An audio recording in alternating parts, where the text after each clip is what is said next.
नमस्ते जी।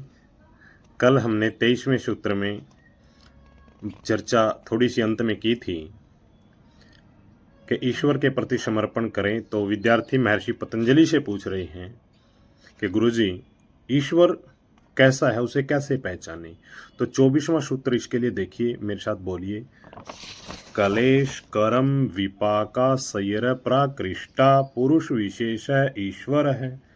क्लेश, कर्म, विपाक, आशय, अपरामृष्टा, इससे परे पुरुष विशेष है, जो पुरुष विशेष है वो ईश्वर है। क्या कह रहे हैं? क्लेश, कर्म, विपाक, आशय, इन चारों के संबंध से जो रहित हैं, जो समस्त पुरुषों से उत्तम है, वो ईश्वर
तो जीवात्मा में बहुत सी कमियां हैं, उन्हें पूरा करने के लिए वो कर्म करता है, और वो सांसारिक सुख प्राप्त करने की इच्छा से कर्म करता है, तो उसको सकाम कर्म कहते हैं। और जब मोक्ष प्राप्ति के उद्देश्य से कर्म करता है जीवात्मा, तो उसको निष्काम कर्म कहेंगे। तो आत्मा भी दोनों तरह के कर्म करता है, सकाम कर्म भी करता है और निष्काम कर्म भी करता है। निष्काम का मतलब ये भी नहीं है, निष्काम का अर्थ ये भी नहीं है कि सारी कामनाएं छोड़ दी। निष्काम का अर्थ है जब वो सांसारिक सुख की कामना छोड़ दे और मोक्ष की कामना तो रखे, उस कामना से किया गया कर्म जो निष्काम कहलाता है। जीवात्मा जो है वो सांसारिक सुख भी चाहता है और मोक्ष भी चाहता है, इसलिए दोनों तरह के कर्म जीवात्मा करता है। और ईश्वर क्या है, वो सांसारिक सुख नहीं चाहता, वो पहले ही मस्त है। अथर्ववेद में लिखा है रसेन तृप्त है, ईश्वर आनंद से तृप्त है, उसमें कोई कमी नहीं, वो आनंदित है। ईश्वर में इच्छा है या नहीं है? कोई कहेगा जी हाँ है, कोई कहेगा जी नहीं है, कोई कहेगा जी दोनों ही बात है। ईश्वर में इच्छा है। इच्छा दो प्रकार की होती है, एक अपनी कमी को पूरा करने की इच्छा और दूसरी है दूसरों के भला करने की इच्छा। ईश्वर में अपनी जो कमी है उसको पूरा करने की इच्छा या स्वार्थ की जो इच्छा है वो नहीं है, उसमें परोपकार की इच्छा है। और यदि परोपकार की इच्छा न होती तो ईश्वर सृष्टि क्यों बनाता? हमारा कल्याण करने की उसको इच्छा नहीं होती तो वो सृष्टि क्यों बनाता? क्योंकि बिना इच्छा के तो कर्म हो ही नहीं सकता है, संभव है। और कर्म करने का जो सिस्टम है उसमें पहले इच्छा होगी, भी जो कर्म करेंगे तो उससे पहले इच्छा होगी, तो कर्म करता है ना व्यक्ति। ईश्वर का भी यही नियम है। ईश्वर और हमारे कर्म में बस इतना अंतर है कि हम फल की इच्छा से कर्म करते हैं, फल की इच्छा रखते हैं, ईश्वर नहीं रखता। ईश्वर में परोपकार की इच्छा है, इसलिए उसने संसार बनाया, पालन पोषण करता है, न्याय से हमारा ध्यान भी रखता है, कर्म फल देता है। तो ईश्वर में परोपकार करने की इच्छा है, तो ईश्वर के जो कर्म है पंच कर्म वो तत्व ज्ञान पूर्वक हैं, इसलिए कर्म करता है। और इस सूत्र में जो मना किया जा रहा है, मना क्या किया जा रहा है? इस सूत्र में मना भी किया जा रहा है ना जी। देखिए, कलेश कर्म, ये सकाम कर्मों की बात है कि ईश्वर सकाम कर्म नहीं करता। सकाम कर्म क्यों नहीं करता? क्योंकि उसमें अविद्या नहीं है, राग द्वेष नहीं है, वो कलेश में नहीं है। इसलिए ईश्वर न तो क्लेशों के चक्कर में फंसता और न वो सकाम कर्म के चक्कर में फंसता। इस चक्कर में कभी ईश्वर नहीं आता, वो ईश्वर है जो इनके चक्कर में नहीं पड़ता। अब शरीरधारी जितने भी हैं वो क्लेशों के चक्कर में आते हैं और सकाम कर्म भी करते हैं। बाद में जब तत्व ज्ञान हो जाता है तो सकाम कर्म छोड़ देते हैं, बाद में फिर निष्काम कर्म करते हैं, लेकिन कभी न कभी तो वो क्लेशों के चक्कर में आए ही हैं। इसलिए किसी भी शरीरधारी को ईश्वर नहीं मानना, ये समझा रहे हैं महर्षि पतंजलि। अब तीसरा सूत्र का जो तीसरा शब्द है वो देखिए विपाक। विपाक का मतलब है कर्मों का फल। अब कर्मों का फल क्या है? जाति, आयु, भोग। जाति मनुष्य, पशु, पक्षी, ये जाति है। आयु 30 साल, 40 साल, 50, 100 साल, ये आयु है। जितना जीने का समय मिला उसे आयु कहेंगे। भोग का मतलब है जो खाने पीने का सामान, रोटी, कपड़ा, मकान, ये सब, इसका नाम भोग है। तो ये जाति, आयु, भोग क्या है? ये कर्मों का फल है। ईश्वर इन कर्मों का फल भी नहीं भोगता, जीवात्मा भोगता है। जीवात्मा पंच क्लेशों से संबंध और उनसे प्रेरित होकर के जो कर्म करता है वो सकाम कर्म करता है। कौन करता है जी? जीवात्मा। और जाति और फिर आयु, जाति, भोग भोग करके उन्हीं सकाम कर्मों का फल वो भोगता है। क्या? सुख और दुख। मनुष्य की जाति मिली, मनुष्य का भोग मिला, खाना पीना मिला, इससे सुख मिला। और गधे की जाति मिली, घोड़े की जाति मिली, ये जातियां मिली तो घास चारा मिला, क्या सुख मिला? तो जैसी जाति वैसी आयु वैसा भोग, ये सब कर्मों से मिलता है। पर ईश्वर इन सुख दुख में, इन कर्मों के चक्कर में नहीं आता। सांसारिक सुख दुख नहीं भोगता ईश्वर, इसलिए अपरामृष्टा, ये था विपाक से परे। चौथा है आशयी, जिसका अर्थ है संस्कार। जब व्यक्ति सुख दुख भोगता है ना, आपने खीर खाई, हलवा खाया, पूरी सब्जी, जो भी आपने खाया, अच्छे कपड़े पहने, गाड़ी घोड़ा, सब चीज सुख भोगा, उसका सुख संस्कार बनेगा। और जो 45 डिग्री में आपको पैदल चलना पड़े तापमान में, तब दुख होगा। दाल में नमक ज़्यादा हो गया, सब्जी में नमक है ही नहीं, मिर्च ज़्यादा हो गई, फिर क्या मज़ा आएगा? क्या खाने में मज़ा नहीं आएगा, खाने में दुख भोगना पड़ेगा। और दुख मिलता है उसके भोगने पर जो संस्कार बनते हैं। तो जीवात्मा सुख भी भोगता है और दुख भी भोगता है, उस पर दोनों के संस्कार पड़ते हैं। इन संस्कारों का नाम है आशयी। ये सूत्र का चौथा शब्द है। तो जीवात्मा जो है वो क्लेशों के चक्कर में फंसता है, उनसे प्रेरित होकर कर्म करता है, जाति आयु भोग में फंसता है, दुख भोगता है।